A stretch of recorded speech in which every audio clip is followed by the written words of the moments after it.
사람은 무엇인가를 선택하고 결정하면서 이 땅을 살고 있습니다. 아니, 아침에 눈을 뜨고 삶을 시작하는 것 자체가, 발걸음을 내딛는 것 자체가 선택의 연속, 선택의 길이라고 말할 수도 있을 것입니다. 그래서 인생은 선택으로 만들어져 간다라고 하는 말들을 하는 것입니다. 물론 인생 가운데 선택의 여지가 없는 일들도 있습니다.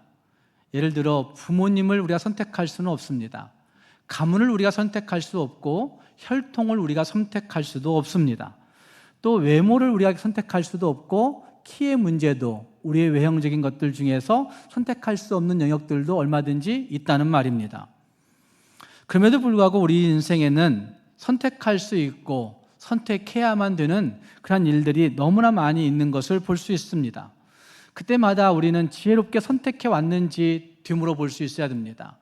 그때마다 순간순간마다 지혜롭게 선택하느냐, 옳게 선택하느냐, 바르게 선택하느냐에 따라서 그 인생이 결정되는 것을 보게 됩니다. 좋은 것을 선택하여 잘 살게 되면 그것이 반복되어 많은 사람들에게 참 그 사람은 좋은 사람이었구나 라는 평판을 들을 수가 있는가 반면에 좋지 않은 것들을 선택하는 일들이 반복되어 나타나다 보면 어쩌면 나중에는 참 그 사람 인생 참 잘못 살았어 라고 말하는 그런 일들을 겪는 일들도 종종 보게 됩니다. 옳은 것을 사랑하면 옳은 사람이 되고 옳지 못한 것을 사랑하면 결국 옳지 못한 일들을 행하는 사람 될 뿐만 아니라 다음 세대에게도, 자녀들의 세대에게도 옳지 못한 선택을 그냥 무의식적으로 하게 만드는 일들이 빚어지게 된다고 하는 사실을 우리는 볼 수 있다는 말입니다. 문제는 우리의 죄된 본성이 우리의 모든 것들을 지배하고 있기 때문에 어쩌면 좋지 못하고 나쁜 것들에 대해서는 금방 좋아하고 그거를 경계함에도 불구하고 선택하는 일들이 종종 있는 것을 보게 됩니다. 뿐만 아니라 그 일들을 한번 선택하고 끝나는 것이 아니라 좋지 못하고 나쁜 선택의 일들을 중독하여서 반복하여 행하는 일들도 많이 있는 것을 보게 된다는 말입니다. 그런데 옳고 좋고 바른 것들은, 다시 말해서 그리스도 안에서 진짜 해야 되는 옳은 것, 바르고 좋은 것, 이런 것들은 기도하고 노력해 보아도 내 습관에 젖어들지 아니하는, 습관에 먹혀들지 아니하는 일들이 참 많이 있는 것을 발견하게 된다는 말입니다. 여러분의 모습을 이 아침 돌아볼 수 있기를 바랍니다. 현재의 모습, 나는 어떤 선택을 하며 여기까지 왔는지, 내가 인생을 살아보는 가운데 잘 선택한 것은 무엇이고 잘못 선택한 것은 무엇일까 하는 것을 한번 생각해 볼 수 있기를 바랍니다. 너무 긴 인생의 여정을 말고, 아니면 내가 작년과 올해 시작하는 이 한 짧은 한 1년 여정 동안에, 아니면 몇 개월 동안에 내가 진짜 잘 선택한 것은 무엇이고 잘못 선택한 것은 무엇일까 하는 생각을 해보면서 오늘 아침 말씀을 같이 나눠볼 수 있기를 바랍니다. 함께 읽은 말씀은 예루살렘이 멸망한 후에 유다와 예루살렘에서 되어진 일들을 말씀하고 있는 말씀이 이 예레미야 40장에 등장하고 있습니다. 우리는 40장의 말씀에서 선택의 기로에 서 있는 사람들의 모습을 볼 수가 있습니다. 어쩌면 많은 사람들의 모습뿐만 아니라 진짜 하나님의 사람이라면 어떤 가치에 어떤 선택을 해야 살아가야 할 것인가 하는 문제를 오늘 본문이 우리에게 보여주고 있는 말씀이라 할 수 있다는 말입니다. 오늘 말씀을 같이 살펴보시면서 하나님의 사람들은 무엇의 가치를 두고 어떤 선택을 하며 살아가야 될 것인가 함께 생각하고 결단할 수 있는 우리 모두가 될 수 있기를 바랍니다. 먼저 함께 읽은 말씀 가운데 하나님이 기뻐하시는 일을 선택하는 예레미야를 볼 수가 있습니다. 39장 말씀에서 예레미야는 바벨론의 군대 장관 느부사라단이 점령하러 왔을 때 감옥에서 풀려났다고 이야기하고 있습니다. 그리고 그는 포로에 섞여서 바벨론으로 압송되는 일들이 놓여져 있었음을 오늘 읽었던 말씀 1절 말씀에서는 보여지고 있습니다. 포로 가운데 함께 섞여서 바벨론으로 압송되어 가던 도중에 바벨론 군대 장관 느부사라단은 이 예레미야에게 제안을 하고 있습니다. 그런데 느부사라단의 제안을 이가 거절하고 백성에게 돌아가는 일들을 오늘 읽었던 말씀에서 보여내고 있습니다. 여기에 두 가지의 일이 발견됩니다. 하나는 바벨론의 군대 장관 느부사라단이 예루살렘의 멸망에 대해서 이것이 하나님의 계획이다라고 인정하고 있는 모습이 발견합니다. 군대의 장관은 누가 능력이 있어서 승리했다고 얘기해야 될까요? 내가 능력이 있어서, 내가 지략이 뛰어나서, 내가 용맹스러워서 우리 군대의 무기가 뛰어나서 승리했다고 얘기해야 옳은 것이잖아요. 그런데 이 바벨론의 군대 장관 느부사라단은 오늘 읽었던 말씀 2절 말씀과 3절 말씀을 보면 이런 고백을 하고 있습니다. 사령관이 예레미야를 불러다가 이르되 너의 하나님 여호와께서 이곳에 이 재난을 선포하시더니. 누가 재난을 선포하셨어요? 하나님이 이 재난을 선포하셨다. 하나님이 이 전쟁을 선포하셨다. 하나님이 하신 거예요. 3절 말씀은 이렇게 말씀하고 있습니다. 여호와께서 그가 말씀하신 대로 행하셨으니 그 이유는 너희가 여호와께 무엇하고 범죄하고 그의 목소리에 순종하지 아니하였으므로 이제 이루어졌도다. 무엇이 이루어진 거예요? 하나님이 계획하신 일들이 이루어진 거예요. 하나님이 말씀하시고 선포하신 일들이 이루어졌단 말이에요. 전쟁에서 패배한 일들이 이루어졌다고 말씀하는 거예요. 무엇 때문에 그렇게 되었다고 얘기하는 겁니까? 너희들의 죄악 때문에 그렇게 된 것이다 라고 그렇게 이야기하고 있습니다. 어쩌면 이 느부사라단의 이야기는 이방인 느부사라단이, 이방인 군대 장관이 도대체 어떻게 이런 말을 할 수 있을까라고 생각하는 그런 모습이 거기에 등장합니다. 그런데 이것은 말씀을 존중하는 이방인이 있었더라라는 사실을 보여내고 있는 본문이라 할 수 있습니다. 하나님의 말씀을 줄기차게 거부하고 하나님의 말씀을 줄기차게 순종하지 아니하는 그 유다 백성의 모습이 있었다고 한다면, 반대로 말씀을 존중하고 말씀의 성취를 바라보고 있는 이방 군대 장관이 있었더라, 이방인이 있었더라 라고 한 사실을 보여주고 있는 말씀이 여기 예레미야 40장에 나타나고 있다는 말입니다. 또한 다른 하나는 예레미야에게 선택의 기회를 주고 있는 모습이 거기에 등장하고 있습니다. 그걸 진술하고 있는 느부사라단이 4절 말씀에서는 이렇게 이야기하고 있습니다. 보라, 내가 오늘 너의 손에 사슬을 풀어 너를 풀어주노니 만일 네가 나와 함께 바벨론으로 가는 것을 좋게 여기거든 가자. 내가 너를 어떻게 해요? 선대하리라. 선대한다는 얘기는 무슨 얘기일까요? 선대한다는 얘기는 내 눈을 들어서 약속한다는 얘기예요. 내 눈을 들어서 너를 보살피겠다는 얘기예요. 내 눈을 들어서 맹세하는데 내가 너를 책임질 거야 라고 이야기하는 말이 선대하리라 라고 하는 표현이에요. 내가 너의 삶을 보장하겠다라고 하는 말이 담겨져 있다는 말입니다. 어쩌면 이것은 이 예레미야에게, 선지자이기 전에 인간인 예레미야에게 굉장히 정말 위로가 되는 말이었을 것입니다. 격려가 되는 말이었을 것입니다. 전쟁 나서 모든 것이 없어지는 상황인데도 불구하고 이 느부사라단이 내가 너를 책임지고 보살펴 줄게, 내가 너를 책임지고 살게 해줄게 라고 얘기한다고 한다면 굉장한 위로가 되고 힘이 되고 격려가 되었을 것이란 말입니다. 그런데 그 다음 말씀이 또 가관입니다. 느부사라단은 그렇게 이야기하고 있습니다. 네가 이것을, 바벨론으로 가는 것을 옳게 여기거든 같이 가라. 그런데 그렇지 않거든 보라, 온 땅이 네 앞에 있으니 네가 좋게 여기는 대로, 옳게 여기는 대로 네가 가라. 이렇게 얘기하고 있는 것을 볼 수가 있습니다. 선지자에게 선택권을 주고 있는 모습이 거기에 있다는 말입니다. 여러분 같으면 어디로 가겠습니까? 지금 나라가 망했습니다. 그래서 이제 모든 것이 다 폐허가 되어버렸습니다. 먹고 살기도 힘든, 지난주에 말씀대로 한다면 그 성 안에서 자식을 삶아서 먹을 정도로 먹고 살 것이 없는 그런 민족이 되어 있습니다. 그런데 바벨론으로 가면 내가 너를 책임지고 너를 지켜줄게 라고 하는 보장이 있어요. 군대 장관이, 권력을 가진 사람이. 여러분 같으면 어디로 선택하겠습니까? 여러분 같으면 어디로 가겠습니까? 적국이 나라지만 평안과 육신의 지위가 보장되어 있는 그 나라로 가겠습니까? 아니면 내 백성이 있는 곳, 육신적으로는 먹을 것 없고 입을 것 없고 정말 궁상맞은 삶이 기다리고 있는 그곳으로 가겠습니까? 아무것도 없지만 하나님 믿는 믿음의 곳을 선택하시겠습니까? 하나님 없지만 그래도 먹고 살 것에는 걱정이 없는 그곳을 선택하시겠습니까?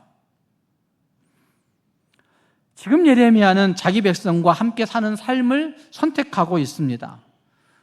지금 자기 백성과 함께 사는 삶을 선택하고 있지만 하나님이 함께 하시는 곳을 선택하고 있는 것을 볼 수가 있습니다. 내 백성에게는 아무것도 없지만, 내 민족에게는 아무것도 없지만, 예루살렘에는 어떤 것도 기대할 것이 한 가지도 남아있지 않지만, 그러나 자기 백성과 함께 하나님과 함께하는 그곳을 선택하고 있다는 말입니다. 이 선택에는 분명한 두 가지의 가치가 확고했기 때문이라고 말할 수가 있을 것입니다. 예레미야가 추구했던 중요한 두 가지의 가치, 그 첫 번째는 말씀의 가치였습니다. 말씀의 가치를 그 선택에 최우선에 두고 있는 모습이 거기에 분명히 있다는 말입니다. 다윗이 고백하고 있는 것처럼 주의 말씀은 내 발의 빛이요 내 길의 등이라고 말씀하고 있는 것처럼 자기 발이 한 걸음씩 나아간다 할지라도, 자기의 길이 진짜 한 발짝 한 발짝씩 가야 하는 일이 있다 할지라도 주의 말씀이 내 발에 그 빛이라고, 주의 말씀이 내 길의 등이라고 확신하면서 그 길을 걸어가고 있는 다윗과 같이 예레미야도 그 길을 따라가고 있는 모습이 거기에 등장하고 있다는 말입니다. 우리는 하나님의 말씀이 너무 어렵다고 생각할 때가 있습니다. 하나님의 말씀은 너무 어려워요. 아니, 하나님의 말씀은 목사님들이나 선교사님들이나 보고 듣는 것이지, 연구하는 것이지, 우리는 너무 어려운 말씀이라고 그렇게 이야기를 합니다. 그래서 말씀 듣기를 거부합니다. 그러나 하나님의 말씀은 분명하게 다가옵니다. 하나님의 말씀은 확고하게 다가옵니다. 하나님의 말씀은 알기 쉽게 다가옵니다. 하나님의 말씀은 반복적으로 다가옵니다. 문제는 내가 내 욕심 때문에, 내 유익 때문에, 내 판단 때문에 그 말씀을 들으려 하지 않기 때문에 문제인 것이지, 하나님의 말씀이 어렵고 힘들고 이해하기 까다로운 말씀이 아니라는 말씀입니다. 지금 이스라엘 민족에게도 마찬가지일 것입니다. 이스라엘 백성들은 하나님의 말씀을 반복적으로 들었습니다. 예레미야를 통해서 너희 민족은 이미 죄지어서 멸망할 거야. 이게 하나님 말씀의 첫 번째 꼭지였어요. 너희 민족은 죄지어서 멸망할 거야. 두 번째, 너희 민족이 살 길은 바벨론에게 항복하는 길밖에 없어 라고 그렇게 말씀하는 것을 예레미야를 통해서 반복적으로 분명하게 쉽게 말씀했다는 말입니다. 그럼에도 불구하고 그들은 이 말씀이 그들의 신의 상황에 맞지 않다고 생각했습니다. 아니, 우리 민족이 아직 살 길이 남아있는데, 혹시 애굽과 우호조항 맺으면, 혹시 암몬과 우호조항 맺으면 우리 민족 살려줄 수 있을 텐데 라고 생각하는 착각 속에 빠져 있었던 것입니다. 자기들이 죄 지은 것에 대해서는 생각하지 아니하고 자기들의 판단과 자기들의 기준 때문에 하나님의 말씀이 반복적으로 들려옴에도 불구하고 그 말씀을 듣기를 거부하고 있는 이스라엘 민족이었다는 말입니다. 그래서 그들은 하나님의 말씀이 어렵다고 이야기하는 겁니다. 시대 상황에 맞지 않다고 이야기하는 것입니다. 이해할 수 없다고 이야기한다는 말입니다. 분명하고 확실하고 직설적으로 말씀하고 있음에도 불구하고 그 말씀에 귀 기울이지 아니하고 있는 이스라엘 민족의 모습들, 예레미야 선지자의 모습이 교차되어 나타나고 있는 모습이 볼 수가 있습니다. 하나님은 우리에게 분명히 말씀하십니다. 그리고 그 말씀을 우리에게 주십니다. 그러나 우리는 내 욕심이 우선되고 내 이익이 앞서고 내 가치가 우선되기 때문에, 내 생각과 내 지성이 우선되어 있기 때문에 하나님의 경고의 말씀을, 하나님의 은혜의 말씀을, 하나님의 축복의 말씀을 무시하거나 외면하는 일들이 너무나 많이 있다는 말입니다. 조이 도우슨이라고 하는 사람이 쓴 하나님의 음성을 듣는 삶이라고 하는 책은 고전적인 책이 되어 있습니다. 예수전도단이라고 하는 선교단체는 이 책을 자기들의 거의 필수 교과서처럼, 성경책 다음으로 읽어야 되는 필수 교과서처럼 여기고 있는 책이 하나님의 음성을 듣는 삶이라고 하는 책입니다. 저희 도우스는 그 책에서 하나님의 음성을 어떻게 들을 수 있는가의 방법을 잘 이야기합니다. 그는 이렇게 얘기합니다. 하나님은 성경을 통해서 우리에게 말씀하신다. 하나님은 성경을 통해서 우리에게 말씀하신다 라고 분명하게 전제하고 있습니다. 그리고 하나님께서 다양한 방법을 통해서 성경 말씀을 가지고 어떻게 이야기하시는지, 어떻게 깨우치시는지, 어떻게 느끼게 하시는지를 그는 목록들을 소개하고 있는 것을 볼 수가 있습니다. 들어보십시오. 성경 말씀이 책 속에 있을 때 우리는 책을 통해서 성경 말씀이란 것을 갖습니다. 하나님의 말씀이 책 속에 들어있을 때, 그때에도 우리는 하나님의 음성을 들을 수 있습니다. 설교나 가르침을 통해서, 설교자를 통해서, 교사를 통해서, 목사를 통해서, 혹은 전도사를 통해서 하나님의 말씀을 해석하여 전달하는 가르침을 통해서도 하나님은 성경 말씀을 내게 말씀하고자 하신다는 것입니다. 뿐만 아니라 간증이나 찬양 가운데 말씀이 인용될 때, 간증이나 찬양 가운데 말씀이 인용될 때 하나님은 그 말씀을 통해서, 그 구절을 통해서, 그 단어를 통해서 오늘도 우리에게 말씀하고자, 음성을 들려주고자 한다는 것입니다. 믿을 만한 인격을 가진 사람이나 목회자들이 성령의 인도함을 받아 개인이나 단체에게 특정한 말씀을 주도록 인도될 때, 특별한 세미나나 특별 집회나 부흥사경회나 이런 것들을 통해서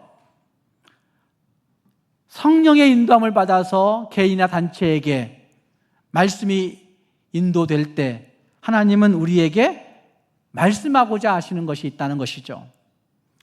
또 묵상하는 중에 성령께서 우리에게 계시해 줄 때도 있습니다. 성경 말씀을 깊이 묵상하는 가운데 그 말씀 구절이, 그 말씀 단어가 내게 깊게 와닿는 경우들이 있다는 말입니다.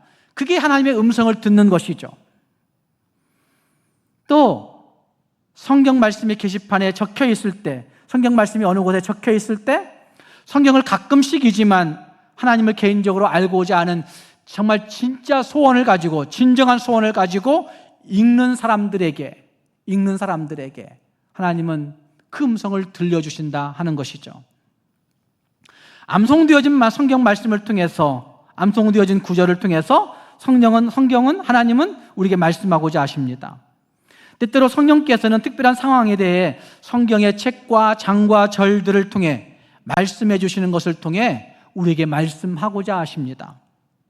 어떤 때는 환상과 꿈과 자연현상을 통해, 마음속에 들리는 음성을 통해, 음악과 시를 통해, 다른 사람의 간증을 통해 하나님의 말씀을 보여주시고 하나님의 말씀을 들려주시고 그 말씀을 깨닫게 해주신 일들이 있다고 하는 사실을 이 조이 도우스는 이야기하는 것입니다. 그런데 하나님이 이렇게 말씀하시는 다양한 방법들이 있어요. 하나님의 음성을 들려주고자 하시는, 성경을 통해서 하나님의 음성을 우리에게 들려주고자 하시는 하나님의 방법들이 다양하게 있지만 우리는 그 말씀을 듣는데 실패할 때가 너무나 많이 있습니다. 왜 실패할까요? 저희 도우스는 두 가지를 이야기합니다. 실패하는 이유. 첫 번째는 겸손하지 못하기 때문에. 하나님의 인도하심을 받고자 할 때 겸손함이 없이는 아무런 진보도 있을 수 없다고 그는 그렇게 이야기합니다. 하나님의 인도하심을 받고자 할 때 겸손함이 없이는 아무런 진보도 있을 수 없다. 내 마음이 겸손하지 않고는 하나님의 음성을 들을 수 없다는 얘기예요. 두 번째, 정결한 믿음. 그 믿음 없이는 하나님의 음성을 들을 수 없다. 내가 내 마음에 죄악을 품으면 주께서 들으실까요? 듣지 않으실까요? 내가 내 마음에 죄악을 품으면 주께서 들으실까요? 듣지 않으실까요? 듣지 않으세요. 기도를 백날 해봤자 헛수고예요. 내가 내 마음속에 죄악을 품고 있으면. 그게 성경이 말씀하고 있는 것이죠, 시편에서. 그렇기 때문에 하나님 앞에 음성을 듣고자 한다, 하나님의 인도하심을 받고자 한다 할 때는 내 심령이 진짜 정결한 믿음을 가지고 있는지, 죄악을 다 하나님 앞에 낱낱이 고백하고 회개하고 하나님 앞에 다 내어도 버리고 십자가 앞에 다 엎드려서 항복한 정결한 심령이 되어 있는가를 보아야 된다는 것입니다. 뿐만 아니라 그 정결한 믿음이라고 하는 것은 자기 자신을 포기하는 것입니다. 내 의지를 포기하는 것이고, 내 지성을 믿지 않고 포기하는 것이고, 내 감성을 포기하는 것입니다. 그래서 하나님 앞에 내 지정, 의를 포기한 상태에서 하나님이 무엇라 진짜 말씀하시는지, 하나님이 내게 진짜 무엇라 음성 주시는지를 진솔하게 겸손하게 듣고자 할 때 하나님은 우리에게 말씀하신다는 것입니다. 그래서 조이도 호수는 이렇게 그 책에서 이렇게 얘기합니다. 하나님은 내가 하나님 앞에서 얼마나 포기했는가 하는 것이, 얼마나 포기했는가 하는 것이 하나님이 우리를 어느 방향으로 인도하는가를 결정한다. 여러분이 얼마나 포기했는가가 하나님이 어느 방향으로 인도하는가를 결정한다고 조이도 호수는 이야기하고 있는 것입니다. 그러니까 자신의 의지를 포기하는 것만큼 하나님의 인도하심이 있다고 한 사실을 말씀하고 있다는 말입니다. 말씀 중심적인 신앙생활은 이래서 어려운 것입니다. 말씀을 내 삶에 한 톨이라도 놓지 아니하고 정말 진정성 있게 겸손하게 정결하게 받아야 되겠구나 라고 생각하는 그런 마음을 가지고 서 있고자 한다고 한다면 신앙생활 하는 것이 너무나 힘들고 고역스러운 일이 될 수도 있는 것이죠. 가장 어려운 문제가 될 수 있다는 말입니다. 그런데 그럼에도 불구하고 그 말씀 앞에 서 있을 때, 그 말씀은 우리를 실망시키지 아니하시고 우리의 마음 안에 찌르는 말씀으로 다가올 때도 있습니다. 우리 마음 안에 위로의 말씀으로 다가올 때가 있습니다. 우리의 마음 안에, 우리의 길 안에 진짜 빛으로 다가올 때가 있습니다.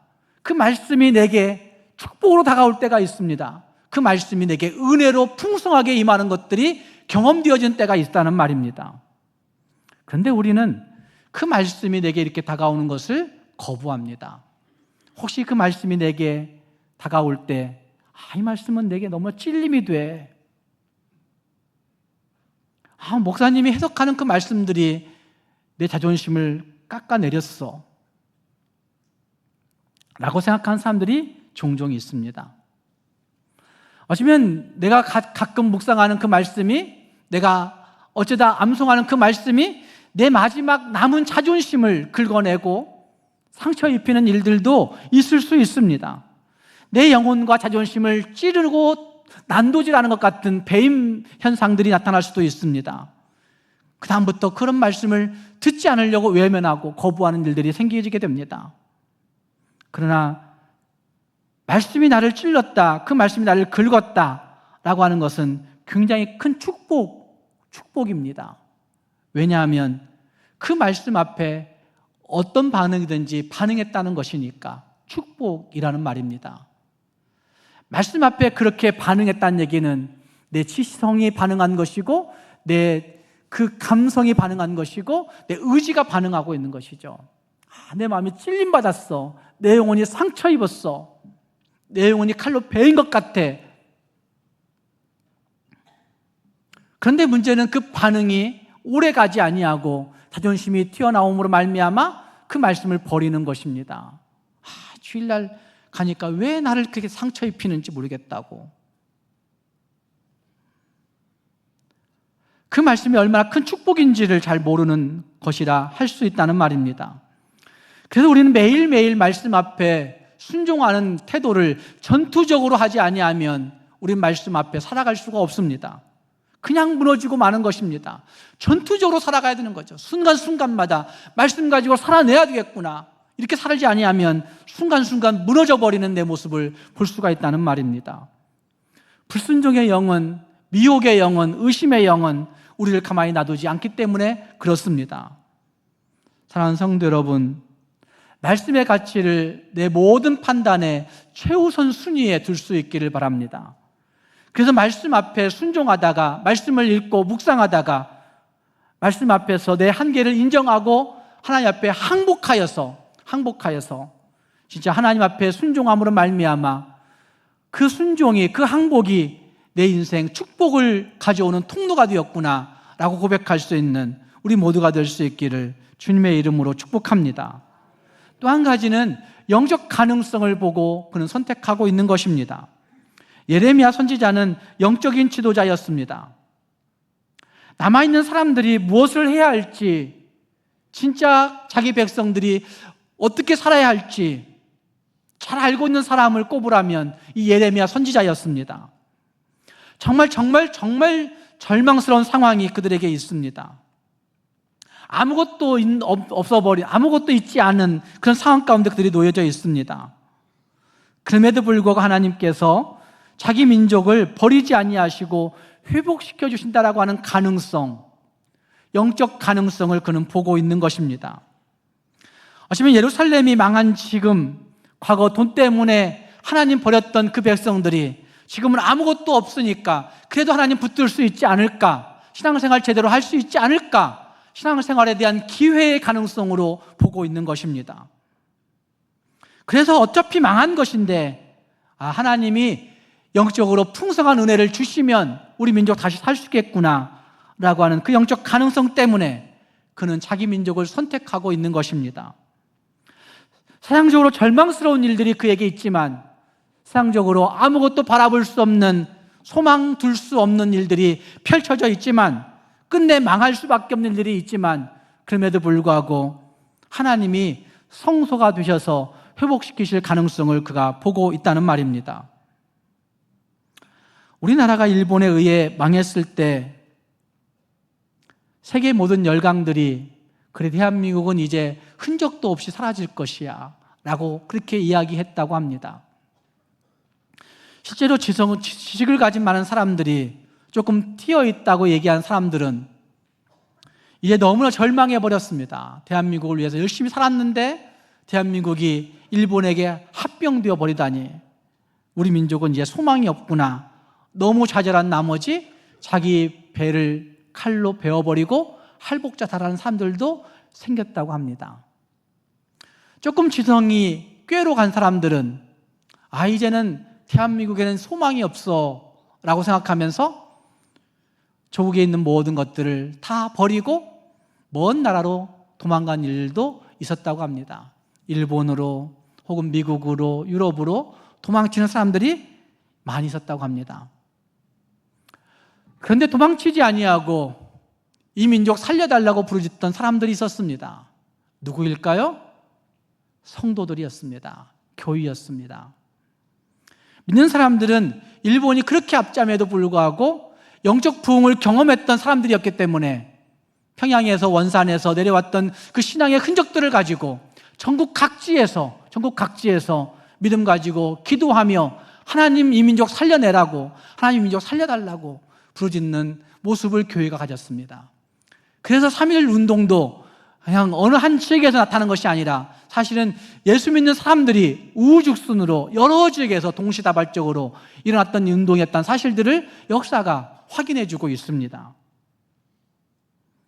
믿는 사람들은 교회에 모여서 성경을 배우고 기도하고 그리고 말씀 배운 대로 살아야 되겠다고 결심하면서 대한민국 다 없어져 버린 이 나라의 사회 곳곳에서 우리가 조금 더 못 살고 힘든 사람들을 위해서 사회운동 해보겠다고, 시민운동 해보겠다고 믿는 사람들이 열심히 운동했던 일들이 지금 사회운동, 시민운동 하는 사람들의 역사의 과거의 선조들이죠.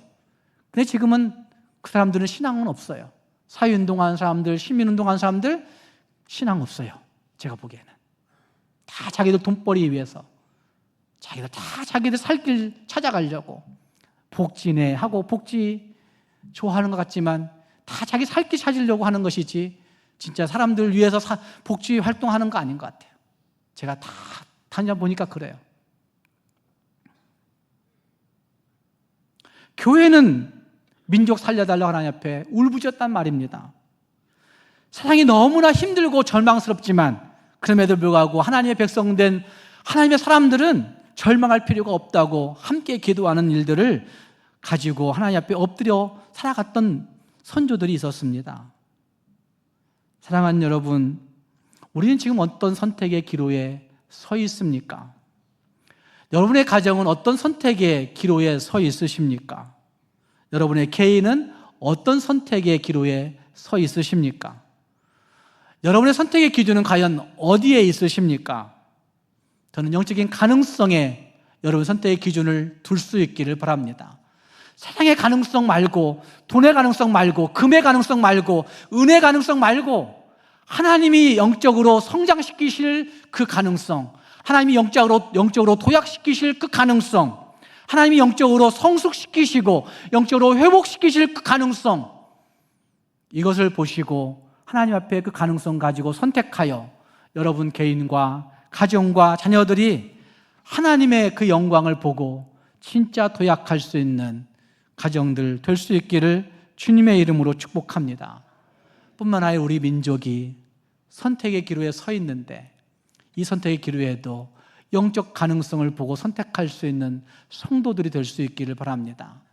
그래서 여러분 기도해야 됩니다. 정말 민족을 위해서 기도해야 된다는 말입니다. 울며 불며 하나님 이 민족 살려달라고, 다시 한번 21세기에 이 민족 살려달라고 기도를 선택할 수 있는 여러분이 될 수 있기를 주님의 이름으로 축복합니다. 함께 그 말씀에서 예레미야는 영적 가능성과 말씀을 따라 선택했지만 자기 유익을 따라 선택하는 자들이 있었음을 오늘 읽은 말씀에서 분명히 나타나고 있습니다. 함께 읽은 말씀 7절 말씀부터 10절 말씀을 보시면 예루살렘이 멸망하고 그다랴라고 한 사람이 총독으로 임명되자 거기 말씀에 이런 부분이 있습니다. 7절 말씀에 보시면 들에 있는 모든 지휘관과 그 부하들이 바벨론의 왕이 아히감의 아들 그다랴에게 그 땅을 맡기고 위임하였다 함을 듣고, 그리고 8절 말씀에 보면 그다랴에게 이르렀어요. 그다랴에게 나오는, 총독에게 나오는 거예요. 자, 여러분, 그 사람들이 모든 지휘관들과 들어있는 그 군사들이라고 얘기하고 있어요. 성이 멸망당하고 예루살렘 수도가 멸망당하고 있어요. 그러면 그 변방에 있어야 될까요? 예루살렘으로 와야 될까요? 왜 그들이 들에 가 있었을까요? 왜 모든 들에 흩어져서 그들은 그곳에 있었을까요? 예루살렘이 지금 멸망당했는데. 그들은 시드기야 왕이 도망칠 때 같이 도망친 군대 장관들이라고 생각되어집니다. 다시 말해서 나라를 버리고 도망친 사람들이었습니다. 그런데 시드기야 왕이 잡혀가지고 두 눈 뽑히고 포로로 끌려가니까 이제는 자기들 믿을 구석이 없으니까 기회를 엿보고 있다가 그다랴가 총독이 되자 누구에게 나오는 거예요? 권력의 맛을 본 사람들은 권력 앞에 나오는 거예요. 권력 앞에 나오는 겁니다. 그다랴의 총독 앞에 우리가 있다고, 우리가 당신에 충성할게, 이러면 나오는 겁니다. 왜 나왔을까요? 그들은 무엇 때문에 와서 아양 떨고 있을까요? 9절 말씀에 이렇게 말씀합니다. 그다랴가 하는 말인데 쭉 살펴보시면 그리하면 너희에게 무엇하리라? 유익하리라. 그 모든 지휘관과 그 많은 사람들에게, 그다랴에게 나왔던 사람들에게 그다랴가 이르고 얘기하고 있는 거예요. 이렇게 하면 너희에게 유익하리라. 너희가 너희 무엇을 위해서 나온 거예요? 그러니까 너희 유익 위해서 나왔지 않느냐? 그러니까 너희 유익을 위해서 이렇게 해 라고 이야기하고 있는 말이 거기 등장하고 있다는 말입니다. 어쩌면 그들은 자기 유익을 따라 선택하는 자들의 모습이라고 말할 수 있습니다. 신앙을 선택하는 것 같지만 자기 유익을 따라 선택하고, 백성들을 위해 섬기는 것을 선택했다 이야기하지만 자기 유익을 따라 선택하고 있고, 어쩌면 사람들 앞에서 무엇인가를 헌신하겠다, 희생하겠다 이야기하지만 그 희생과 헌신의 이면에도 무엇이 도사리고 있어요? 자기 유익이 도사리고 있는 거예요. 자기 유익이 되니까 섬기는 거고, 자기 유익이 되니까 희생하는 거고, 자기 유익이 되니까 헌신하는 척하고 있는 것이고, 이런 모습들이 거기에 있다는 말입니다. 자기 유익은 모든 사람들이 어떤 문제 앞에, 어떤 선택 앞에 결정하는 결정의 기준이라고 저는 생각합니다. 세상은 자신의 유익을 따라서 이리저리 몰려다니는 세상이라고 그렇게 말할 수 있습니다. 문제는 죄성 가득한 인간들은 진짜 자신에게 진짜 유익한 것이 무엇인지를 잘 알고 갈까요? 모르고 갈까요? 잘 모르고 가는 경우들이 허다합니다. 잘 모르고 가는 일이 허다합니다. 그렇기 때문에 문제가 된다는 말입니다. 사랑하는 여러분, 어차피 하나님 앞에 우리는 어떤 선택을 하고 있는지를 돌아봐야 되는데 1등을 위해, 명예를 위해, 권력을 위해, 돈을 위해 살아가고 있는 사람들이 많은 세상 가운데 혹시 나는 1등을 위해 선택하는 것 아닙니까? 자녀들의 1등의 삶을 위해, 자녀들의 직업적인 성공을 위해 선택하는 거잖아요. 그런데 그걸 위해 눈 감고 눈 감아야 할 일들이 너무나 많이 생긴다는 것은 잘못된 선택인 것이잖아요. 그래서 우리는 반칙도 불사하면서 하나님 앞에 선택하는 겁니다. 1등을 위해, 돈을 위해, 명예를 위해, 권력을 위해. 그러나 하나님 앞에 반칙은 통하지 않습니다. 사랑하는 성도 여러분, 우리는 무엇을 위해서 선택하고 있는지, 내 선택의 기준에 무엇이 담겨져 있는지 한번 생각해 볼 수 있기를 바랍니다. 그 다음 말씀들에 보시면 잘못된 선택 가운데 결과가 어떤 결과가 오는가 하는 것들을 보여내고 있는 그다라의 모습도 등장하고 있습니다. 그다라는 요하난이 이야기하고 있는 그 말을 듣지 아니함으로 말미암아 결국은 죽임을 당하는 일들이 이루어지게 되고 결국은 그것으로 말미암아 그다라와 속한 모든 지도자들이 죽게 되는 그러한 파국을 맞게 되는 것을 볼 수가 있습니다. 어쩌면 하나님 앞에서 무엇을 선택할 것인가의 문제가 큰 결정을 짓는 것을 발견하게 됩니다. 사랑하는 여러분, 요한의 경고를 무시하지 않았더라고 한다면 자기 생명과 주변 사람의 많은 생명을 빼앗기지 않을 수 있는 사람이 될 수도 있었습니다. 그런데 그것을 무시하는 까닭에 결국은 많은 생명을 잃게 되는 그러한 결과를 낳게 되었다는 말입니다. 그렇기 때문에 지도자들은 항상 깨어있는 지도자가 되어야 됩니다. 영이 깨어져 있어야 된다는 말입니다. 하나님 앞에 그 영이 살아있는 지도자가 되어야 된다는 말입니다. 사랑하는 성도 여러분, 여러분 서로의 선택의 기로에 설 때에 어떤 선택을 하시겠습니까?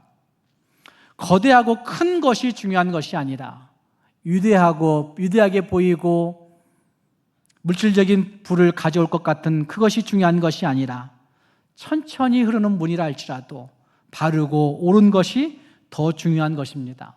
더 나아가 하나님이 함께 하시는 곳이 더 중요한 것입니다. 하나님의 축복이 머무를 수 있는 곳, 하나님의 인정하심이 머무를 수 있는 곳, 그걸 선택함으로 말미암아 진짜 하나님이 축복하시는, 하나님이 은혜 베푸시는 그 은혜의 길들을 걸어갈 수 있는 우리 모두가 될 수 있기를 주님의 이름으로 축복합니다.